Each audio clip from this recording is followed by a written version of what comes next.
act for someone previously prone to people-pleasing.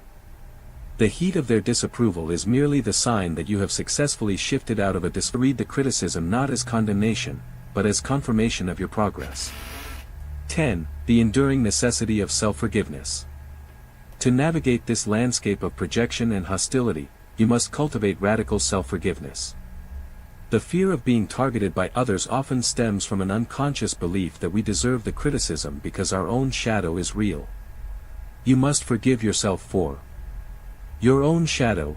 Forgive yourself for the times you have been envious, dishonest, or weak. Integrating your shadow means accepting that it exists, not punishing yourself for it. When you forgive your own darkness, you become less vulnerable to the condemnation of others. The inevitability of discomfort. Forgive yourself for not being able to make everyone comfortable. Authenticity is inherently disruptive, and discomfort is the price of living a life aligned with your inner truth. You must release the burden of external approval. The mistakes you actually make, when you do misstep, separate the mistake from the projection.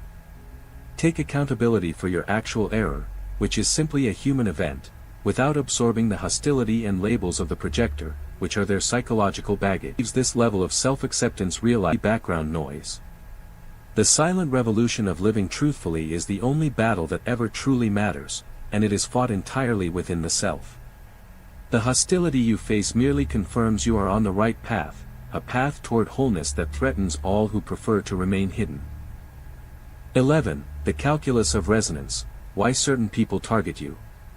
Hostility is not cast onto every passing stranger, it is cast onto the person who, for reasons often invisible, possesses a calculus of resonance with the projector's buried pain. You don't just happen to be the mirror, you are the right kind of mirror.